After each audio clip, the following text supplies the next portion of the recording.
I recently moved from Melbourne back to Singapore, and everything has been a blur.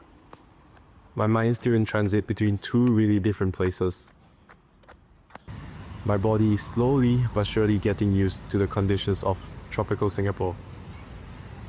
The heat, the humidity, the road signs, the absence of trams, and my English accent getting thicker by each passing day. Ever since I returned to Singapore, I've been feeling as though a dark gloomy cloud has been hanging over my head. That with this layer of humidity that clings to my skin, comes a quiet heaviness, a lingering sense of lack, as if there's never enough. The air itself feels thick with dismissal, quick to silence and slow to love. And yet even under this cloud, I hold on to the vision of skies breaking open and joy shining through.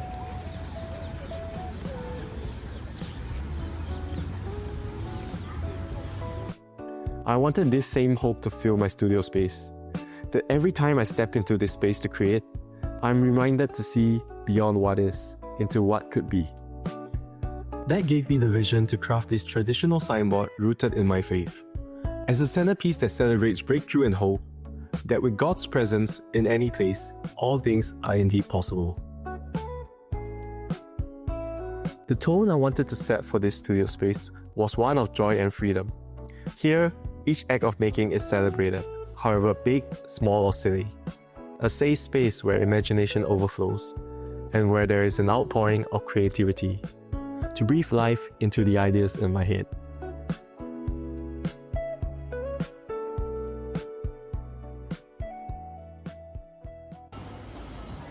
What began with a simple stroll down Chinatown stirred memories of past traditions and an intangible sense of familiarity. Glancing through the many signboards hanging over each store, some crafted traditionally and others crafted with modern machinery, I felt prompted to make my very own signboard infused with personal meaning.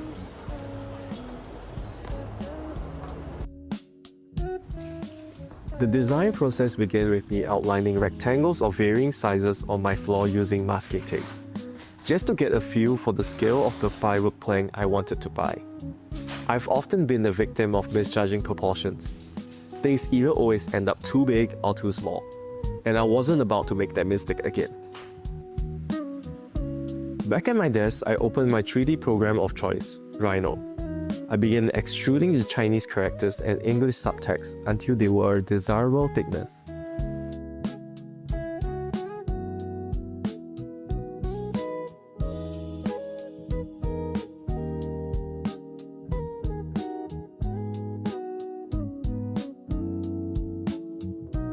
I noticed that some signboards carried a traditional red insignia seal that represents a mark of authorship.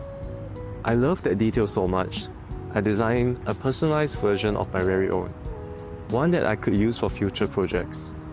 So off I went sketching the word Dresky, experimenting with ways to shape the English letters so that they mimic the rhythm of Chinese brushstrokes.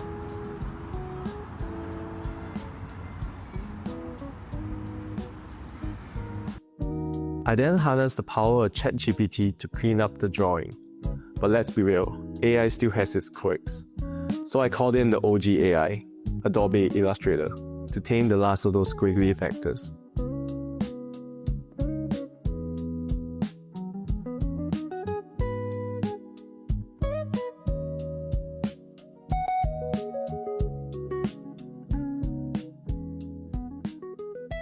Now it's time to get 3D printing. Let's start loading the signboard letters into the 3D printer, starting with the red Insignia logo. Cue the printer montage.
And now time to smooth the 3D prints.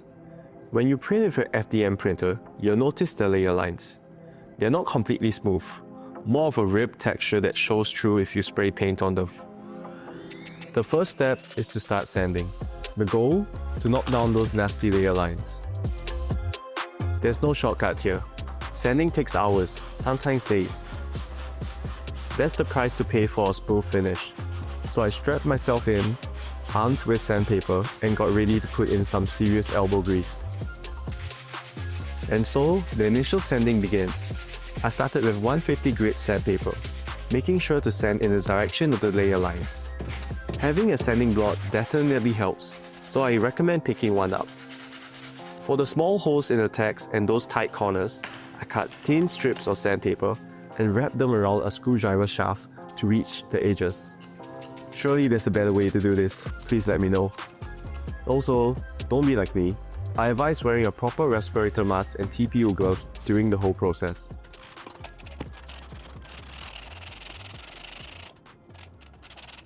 After what felt like an eternity of sanding, the initial sanding was done, and it was time to fill in the gaps between the layer lines. Mixing wood filler with acetone in the ratio of 2:1 into a thick paste,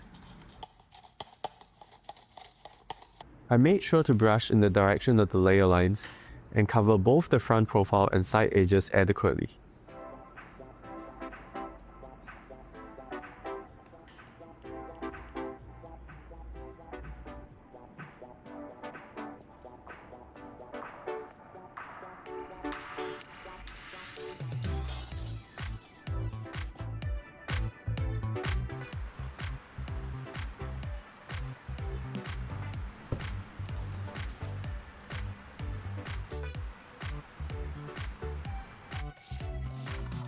And so, back to our favorite activity, sanding. 220 grit sandpaper is perfect here. Not too harsh that it strips away too much of the wood filler.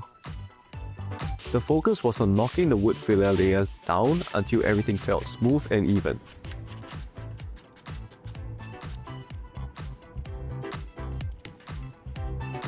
Days blurred into nights and nights into days. By the end of it, I've lost a few layers of my fingers. But hey, at least the print was smoother. Having enough with sanding, I eagerly moved on to the next step of spraying filler paint. I mounted the letters of fluorofoam using bamboo skewers and blue tack, spacing them as closely together to cut down on paint use. Because yeah, filler spray is expensive. Next up, 2 coats of filler primer.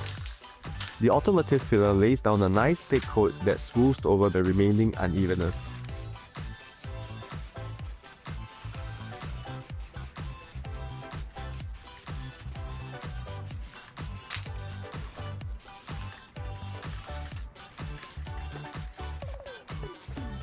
After that, I gave the filler primer a slight sand.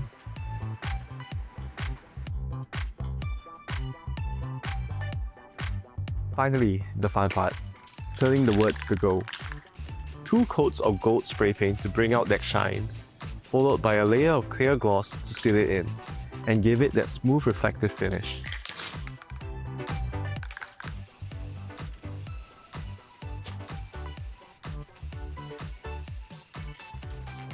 And crimson red for the Insignia logo, giving it the oriental pop.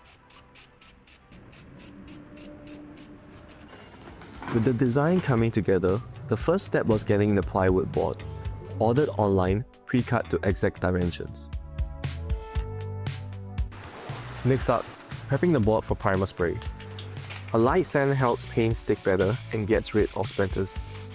The plywood was smooth enough already, so I just needed to use 220 grit sandpaper.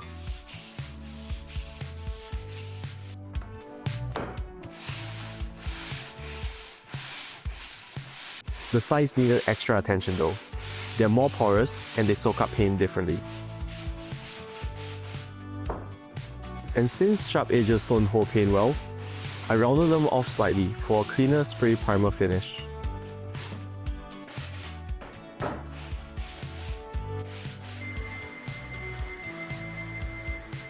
Before spraying, I ran the vacuum over the board, pulling up all the dust, then wiping it down with a damp cloth so the primer will go on smoothly.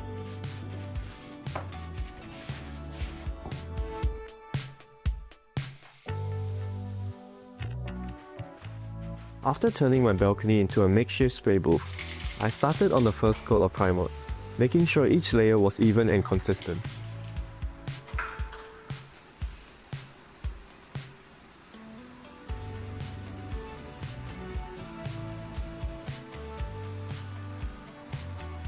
Making sure to give the sides extra passes as the porous edges soak up more paint.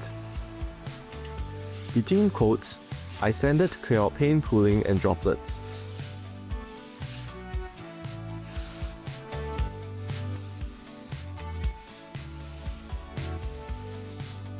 Then sprayed on the second layer, and finally the third.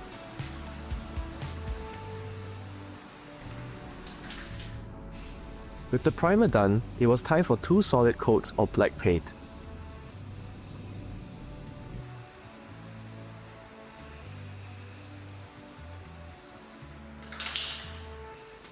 Followed by 2 coats of satin clear spray, giving it a clean semi-gloss finish and protecting the layers underneath.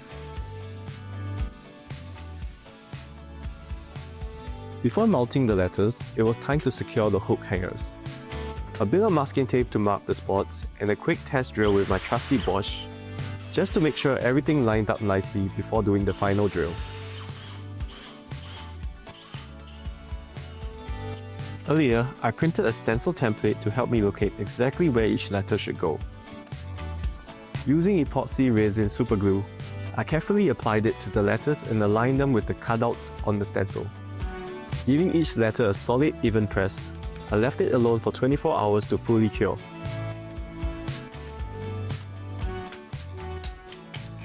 All that's left is to put this beauty where it belongs.